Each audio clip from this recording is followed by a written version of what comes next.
प्रिय मित्राणि, नमः संस्कृताय। संस्कृत शास्त्र गंगा चैनल पर आप सभी का स्वागत है। आइए मित्रों, आज हम सांख्य कारिका की श्रृंखला को प्रारंभ करते हैं और इसमें हम जीडीसी को ध्यान में रखकर इसका अध्यापन करेंगे। तो सबसे पहले आप थोड़ा सा सांख्य कारिका का सामान्य परिचय हम देखते हैं।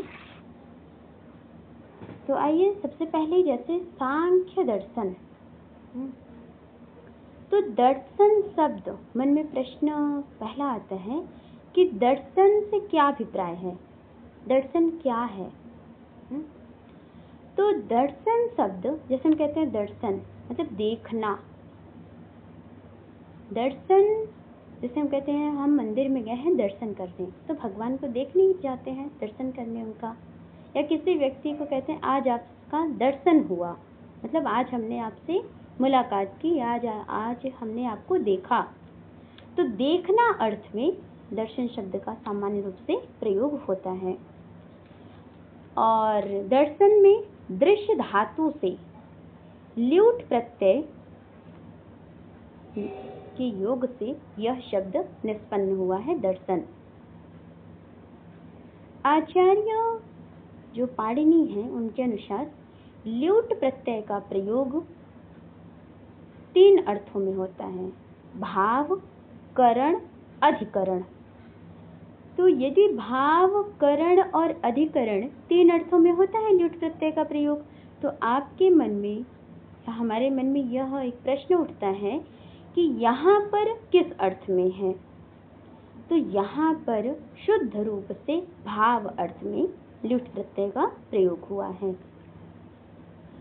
तो हम ऐसे कह सकते हैं कि देखना या वह विद्या, वह ज्ञान या वह साधन जिसके द्वारा हम किसी विषय, वस्तु या ऑब्जेक्ट को देखा जाए, जाना जाए, समझा जाए, ज्ञान प्राप्त किया जाए, उस आधारभूत, जो उसका आधारभूत है, आधार है, बेस है, वह वस्तु जिसमें किसी को देखा जाए, वही क्या है, दर्शन है।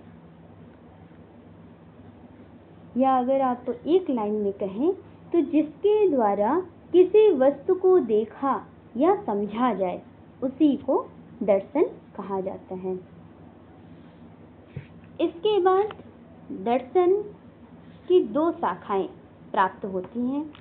जैसा कि आप सभी जानते हैं कि हमारे संपूर्ण भारतीय दर्शन परंपरा को मुख्य रूप से 2 भागों में विभाजित किया गया है, 2 भागों में डिवाइड किया गया है।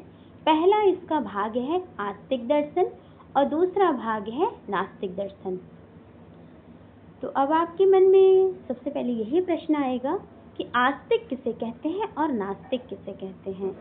तो आइए हम ये भी जानते हैं, नास्तिको वेद निंदकः, यह पंक्ति बहुत प्रचलित है, आप सब जानते होंगे। अर्थात जो वेदों में विश्वास नहीं करते उन्हें नास्तिक कहा जाता है। तो जस्ट इसका अपोजिट, ऐसा दर्शन जो वेदों को प्रमाण रूप से स्वीकार करते हैं या उनकी विचारधारा को अपने प्रमाण रूप में मानते हैं, उनको आस्तिक दर्शन कहा जाता है। और इसी क्रम में चारवाक, बौद्ध और जैन, ये 3 दर्शन नास्तिक की श्रेणी में आते हैं। और उसके बाद सांख्य, योग, न्याय, वैशेषिक, मीमांसा और वेदांत, ये जो 6 दर्शन हैं, ये हमारे आस्तिक की कोटि में आते हैं। तो ये दर्शन एक दूसरे के संभवतः पूरक हैं, जैसा कि समान दर्शन, इन्हें हम कह सकते हैं सांख्य और योग, ये एक दूसरे के पूरक हैं। न्याय और वैशेषिक दर्शन, इसी प्रकार से मीमांसा और वेदांत दर्शन, ये एक दूसरे के पूरक हैं। तो इसी क्रम में थोड़ा सा आप ये जान लीजिए, इन सभी दर्शनों के प्रवर्तक ये भी प्रश्न खूब पूछा जाता है। वैसे तो है सामान्य ही, फिर भी हमें सामान्य चीज़ों को देखते हुए विशिष्ट की तरफ जाना है। तो यदि हम हमारे मस्तिष्क में एक सामान्य दृष्टिकोण या एक सामान्य रूपरेखा का निर्माण हो जाएगा तो हमें विशेष चीज को समझने में आसानी होगी। तो सांख्य दर्शन के प्रवर्तक यदि आपसे पूछा जाए तो इसका आंसर होगा कपिल। उसी प्रकार से योग दर्शन के प्रवर्तक कौन है? तो महर्षि पतंजलि। न्याय दर्शन के प्रवर्तक कौन है? तो गौतम। वैशेषिक दर्शन के प्रवर्तक किसे कहा जाता है? कणाद। पूर्व मीमांसा दर्शक के प्रवर्तक कौन है? जैमिनी। उत्तर मीमांसा या वेदांत दर्शन के प्रवर्तक कौन है? वादरायण। और ये तो हमारे आस्तिक दर्शन हो गए। अब हम इसी क्रम में देख लेते हैं नास्तिक दर्शनों के प्रवर्तक। चार्वाक दर्शन के प्रवर्तक हैं बृहस्पति या चार्वाक। बौद्ध दर्शन के जो प्रवर्तक माने गए हैं उनका नाम है बृहस्पति तो चार्वाक के हो गए। बौद्ध के हैं महात्मा गौतम बुद्ध। बौद्ध दर्शन बुद्ध, आप ऐसे याद कर सकते हैं। और जैन दर्शन के प्रवर्तक हैं ऋषभदेव, महावीर, स्वामी। तो देखिए ऐसे आप याद तो लगभग सभी को होगा। और कई बार यदि हम इन विषयों को सुनते हैं, श्रवण परंपरा हमारे यहाँ शास्त्रों में रही है, सुनने से हमें कई सारे विषयों का ज्ञान होता है। और जब ज्ञान हो जाता है तो वो धीरे धीरे हमारे मस्तिष्क में एक अपना जगह या रूपरेखा बना लेती हैं।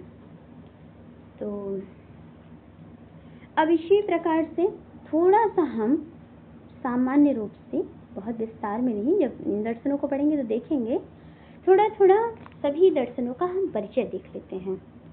जैसे यदि हम देखें तो चार्वाक दर्शन, नास्तिक में देख लेते हैं चार्वाक दर्शन। इस दर्शन को भौतिकवादी दर्शन कहा जाता है। और इसका एक अन्य नाम भी है लोकायत, अर्थात जो लोक में बहुत फेमस है, जो बहुत प्रचलित है, उस दर्शन का नाम है चार्वाक दर्शन।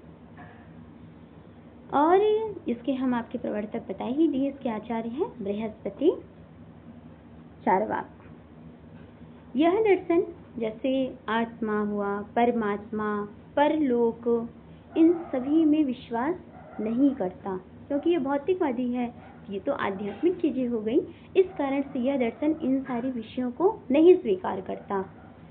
और अगर प्रमाण पूछा जाए कि चार्वाक कौन से प्रमाण को स्वीकार करता है, तो केवल और केवल यह प्रत्यक्ष प्रमाण को ही स्वीकार करता है। इसका एक सिद्धांत बहुत अत्यधिक प्रचलित है, यावत् जीवेत सुखम जीवेत ऋणम कृत्वा घृतम पिबेत भस्मीभूतस्य देहस्य पुनरागमनम कुतः।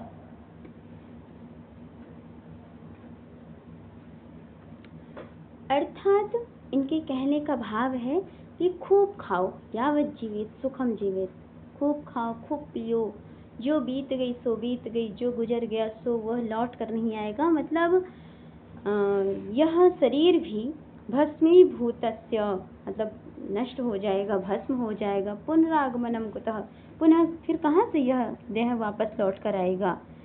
तो मतलब इनका है कि शरीर से मतलब खूब प्रेम करो, खूब मस्ती से रहो, ऐसा भाव इनका आता है।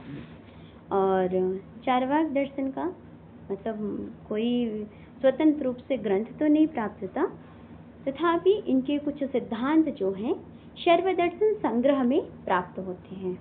अस्तु, अब आगे चलते हैं। नेक्स्ट दर्शन बौद्ध दर्शन। इस दर्शन के प्रवर्तक सबसे पहले हम आपको बताएं महात्मा गौतम बुद्ध। और इसमें मुख्य रूप से 4 संप्रदायों का उल्लेख किया गया है: वैभाषिक, सौत्रांतिक, विज्ञानवादी और शून्यवादी। यह दर्शन ईसा की 2वीं शताब्दी में स्थित नागार्जुन इस दर्शन के सबसे उल्लेखनीय और प्राचीन आचार्य माने जाते हैं। इसी क्रम में आते हैं हम जैन दर्शन। यह नास्तिकों में तीसरा दर्शन है। यह प्रथम शती में स्थित जो उमाश्वती हैं, इसके सबसे प्राचीन आचार्य माने जाते हैं। जब हम विस्तार से देखेंगे एक दर्शनों को, तो अभी बस एक हिंट आपको दे रहे हैं। और इसमें अनेकांतवाद यह अत्यंत प्रचलित सिद्धांत है जैन दर्शन का। फिर आ जाइए नास्तिक दर्शन को देख लेते हैं। नास्तिक दर्शन देख लिए। अब आस्तिक दर्शन। आस्तिक दर्शन में सबसे पहले जो है वह सांख्य दर्शन। सांख्य दर्शन, इसको हम विस्तार से ही पढ़ेंगे। सांख्य दर्शन सम उपसर्ग पूर्वक ख्या प्रकृतने धातु से अंग प्रत्यय करके फिर टाप प्रत्यय लगता है, तो इसको मतलब बन जाता है सांख्य संख्या, और इसका अर्थ हो जाता है गणना करना। तस्सेदम सूत्र से यहाँ संपन्न होता है। और सांख्य दर्शन इसके सबसे, ये मुख्य रूप से यहाँ जानना है, सांख्य दर्शन सबसे प्राचीन दर्शन है। और इसके प्रवर्तक आचार्य कपिल मुनि हैं। इसमें मुख्य रूप से 25 तत्वों की चर्चा की गई है। और इसमें जैसा कि आप जानते ही हैं, इसके प्रमुख ग्रंथ जो है वह सांख्य कारिका, सांख्य दर्शन का प्रकरण ग्रंथ है, और जिसके लेखक हैं ईश्वर कृष्ण। और इसके सांख्य दर्शन के जो आचार्य माने जाते हैं, जैसे कपिल, आसुरी, पंचसिक, विंध्यवासी, जैगिशव्य, वार्ष्यगर्ण, ईश्वर कृष्ण। सांख्य दर्शन, इसके कुछ टीकाएं भी प्राप्त होती हैं। और जैसा कि गौड़पाद भाष्य या अनिरुद्धाचार्य, अनिरुद्ध वृत्तिसार, अनिरुद्धाचार्य नहीं, वो मुख से निकल गया। और गौड़पाद भाष्य, जय मंगला, युक्ति दीपिका, सांख्य तत्व कौमुदी, ये सभी। और इसका सबसे प्रमुख सिद्धांत है वह है सत्कार्यवाद। और यह सत्कार्यवाद जो सिद्धांत है वह छांदोग्योपनिषद है, उसमें भी प्राप्त होता है। सांख्य दर्शन, इसमें त्रिविध दुखों की चर्चा की गई है, आध्यात्मिक, आधिभौतिक और आधिदैविक। ये हम देखेंगे कारिका के साथ इसको। और इसमें मुख्य रूप से 2 नित्य तत्व हैं, एक पुरुष है और दूसरा प्रकृति। और आइए फिर योग दर्शन। योग दर्शन महर्षि पतंजलि इसके प्रणेता माने जाते हैं। योग दर्शन पर जो व्यास भाष्य है वह सर्वाधिक प्रामाणिक व्याख्या माना गया है। और इसी व्यास भाष्य के ऊपर आचार्य वाचस्पति मिश्र द्वारा विरचित सांख्य तत्व कौमुदी और आचार्य विज्ञान भिक्षु की योग वार्तिक, ये 2 टीकाएं उपलब्ध होती हैं। फिर आ जाइए न्याय दर्शन। न्याय दर्शन के प्रवर्तक महर्षि गौतम हैं। और इसे बुद्धि को तीव्र परिष्कृत करने वाला भी दर्शन माना जाता है। यदि आप न्याय दर्शन पढ़ते हैं तो आपकी बुद्धि बहुत ही तीव्र, तीक्ष्ण, सूक्ष्म हो जाती है। इसीलिए इस दर्शन को तर्क प्रधान दर्शन कहा जाता है। और इसके लिए एक शब्द और प्रयोग किया जाता है, जैसा आप जानते होंगे, अन्वेक्षिके। इसमें 16 पदार्थों की चर्चा की गई है। और इसमें 4 प्रमाण भी माने गए हैं, प्रत्यक्ष, अनुमान, उपमान और शब्द। फिर वैशेषिक दर्शन है, यह एक विशेष नामक पदार्थ को स्वीकार करने के कारण इसे वैशेषिक दर्शन कहा जाता है। इसके प्रवर्तक जो हैं वह महर्षि आचार्य कणाद हैं। इसे औलुक्य दर्शन भी कहा जाता है, क्योंकि इसके प्रणेता उलुक नामक आचार्य, इस कारण से इसको औलुक्य दर्शन कहते हैं।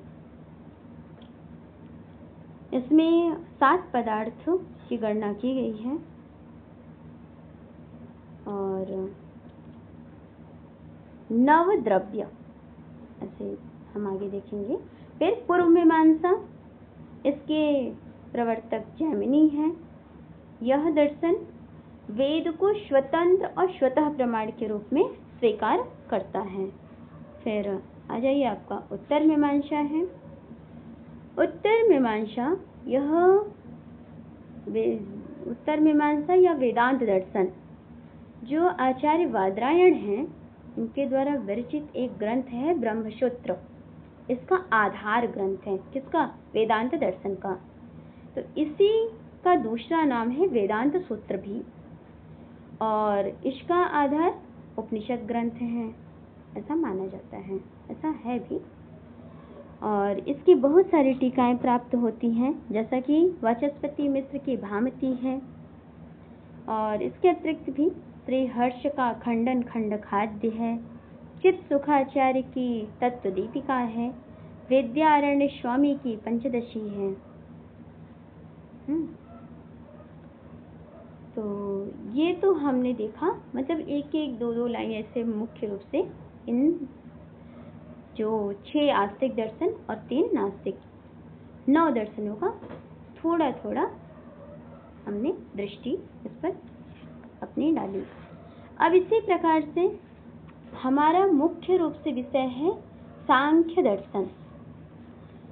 तो इसके बारे में हम थोड़ा और विस्तार से जान लेते हैं। इसमें विषय क्या पढ़ेंगे, कैसे क्या चीज। तो सांख्य दर्शन में आपको ये देखना है, देखिए इसमें सांख्य का जैसे प्रयोजन क्या है, फिर इसमें जो ज्ञ तत्व से किसको जाना जाता है वह है पुरुष। फिर प्रकृति, उसे अव्यक्त नाम से जानते हैं, और प्रकृति सत्व रजस तमः साम्यावस्था प्रकृति, इन 3 गुणों की साम्यावस्था का नाम प्रकृति है।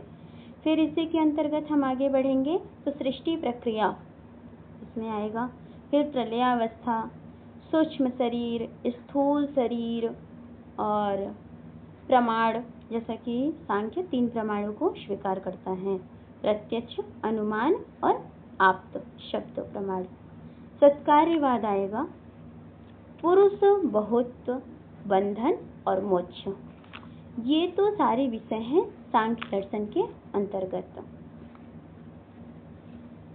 और जैसा कि हम आपसे चर्चा किए ही कि यह दुखत्रय 3 प्रकार के दुखों को स्वीकार करता है, आध्यात्मिक, आदि भौतिक और आदि दैविक। तो आप देखिए आध्यात्मिक दुख क्या होते हैं, जैसे काम, क्रोध, लोभ, मोह, मद, ये सभी जो दुख हैं ये कैसे दुख हैं? आध्यात्मिक दुख हैं। इसी प्रकार से यदि पूछा जाए कि आदि भौतिक, भौतिक मतलब भौतिक, ये भौतिक संसार जगत, तो मनुष्यों से, पशु से, सर्प आदि से जो होने वाला दुख है वह है आदि भौतिक दुख। और आदि दैविक पूछा जाए तो आदि दैविक में जैसे यक्ष, राक्षस, भूत, प्रेत आदि से। इसमें एक चीज आपको और बताना है, जो पहला हम दुख पढ़े थे आध्यात्मिक, वो आध्यात्मिक दुख को 2 प्रकार से विभाजित किया जा सकता है, एक है शारीरिक और एक है मानसिक। जो हमें आध्यात्मिक दुख होती है तो उसमें एक शारीरिक है, जैसे वात, पित्त, कफ, इनकी विषमता से या इनके कुछ कहीं प्रॉब्लम आ जाने से हमारे शरीर में जो उत्पन्न दुख होता है उसे कहते हैं शारीरिक। जैसे कभी अब गर्मी खूब पड़ रही है, मौसम थोड़ा बारिश का है, तो हमें बाहर की चीज़ों को नहीं स्वीकार करना चाहिए, जैसे कि समोसा वगैरह, कुछ ऐसे बाहर के गोलगप्पे वगैरह, कुछ भी आप ले लीजिए। तो अभी इस समय हम ना खाएं तो ज़्यादा अच्छा होगा। तो इससे क्या होता है कि अब बारिश का मौसम है, कैसा उसमें थोड़े मच्छर कुछ भी आ सकते हैं ना। और उसी प्रकार से मानसिक है काम क्रोध। भगवान श्री कृष्ण जी ने भी गीता में कहा है, क्रोधात भवति सम्मोह, सम्मोहात स्मृति विभ्रमा, स्मृति भ्रंशात बुद्धिनाशो, बुद्धिनाशात प्रणश्यति। मतलब काम क्रोध मोह मद, ये सब ना जो 6 विकार बताए गए हैं, ये मानसिक दुख हैं। हमें शारीरिक दुख है तो हम उसका निवारण थोड़ा कर सकते हैं, कहीं हाथ में पाँव में चोट लग गया तो हम दवा मरहम लगा के उसे ठीक कर सकते हैं। लेकिन यदि मानसिक दुख है, क्रोध आ रहा है, गुस्सा है, तो उसे तो फिर आपको अपने जीवन में योग, व्यायाम, प्राणायाम ये सभी लाकर आपको मानसिक स्वास्थ्य आपको लाभ मिल सकता है। और इसी प्रकार से इसमें एक विषय और है, जो सांख्य दर्शन में 4 तत्वों, सांख्य दर्शन जो सांख्य शास्त्र है, इसमें 4 प्रकार के तत्वों का उल्लेख किया गया है। वह है प्रकृति, प्रकृति विकृति, केवल प्रकृति और न प्रकृति न विकृति, ये 4 हैं। तो आपके मन में आएगा कि प्रकृति मतलब मूल एक प्रकृति, इसको प्रधान या अव्यक्त नाम से जाना जाता है। उसी प्रकार से प्रकृति विकृति, तो प्रकृति विकृति कहते हैं शब्द, प्रकृति विकृतयः शब्द महाकारिका में आया है। जो 7 कौन से हैं, तो महत, अहंकार, पंच तन्मात्राएं, मतलब प्रकृति और विकृति। प्रकृति मतलब आप इसका अर्थ लें, प्रकृति मतलब कारण, रीजन, और विकृति मतलब उसके कार्य। और उसी प्रकार से केवल विकृति, जो केवल कार्य हैं वो कितने हैं, तो उनकी संख्या है 16। ये पूछे जाते हैं एग्जाम में, एकदम ध्यान से सुनिएगा। तो और जैसा कि अभी पीजीटी का एग्जाम आने वाला है, तो उस दृष्टि से भी आपके लिए बहुत महत्वपूर्ण है। तो विकृति तत्वों की संख्या है 16, 16 विकारः। और ये 16 कौन कौन से हैं, तो 5 ज्ञानेंद्रियां, 5 कर्म इंद्रियां, 5 महाभूत और मन। 5 5 3 हो गए, 5 5 10 15 और एक मन। तो 16 जो है ये केवल विकृति हैं, अर्थात केवल विकार हैं, केवल कार्य हैं। फिर एक और लास्ट बचा जो पुरुष है, वह तो न प्रकृति है न विकृति, न वह कार्य है और न ही कारण, न प्रकृति न विकृति पुरुषः। उसी प्रकार से आप देखेंगे प्रमाण, तो सांख्य 3 प्रकार के प्रमाणों को स्वीकार करता है, दृष्ट, अनुमान और आप्त वचन। त्रिविधम प्रमाणम इष्टम, प्रमेय सिद्धि प्रमाणादि। और इसमें कुछ ये भी विषयों का वर्णन है, जैसे जो सांख्य के अनुसार प्रत्यक्ष वस्तुएं, जो वस्तुओं का प्रत्यक्ष है ना, 8 रूपों में नहीं होता, तो उसे हम कारिका के रूप में फिर आगे देखेंगे। सत्कार्यवाद का यहाँ विवेचन किया गया है, व्यक्त और अव्यक्त इनके सादृश्य और वैषम्य का निरूपण भी किया गया है। तो ऐसे अनेक प्रकार के विषयों का विवेचन है। तो मित्रों, हम एक एक कारिका को बहुत अच्छे से सामान्य रूप से इसका अध्ययन करेंगे। आपके कोई सुझाव हो तो हमें अपने कमेंट के माध्यम से अपने सुझाव हमारे पास अवश्य पहुंचाइएगा। धन्यवाद। आप सभी को शुभ रात्रि। और मित्रों, आपसे एक निवेदन भी है, आप इस चैनल को लाइक सब्सक्राइब भी कीजिएगा। पुनः एक बार धन्यवाद।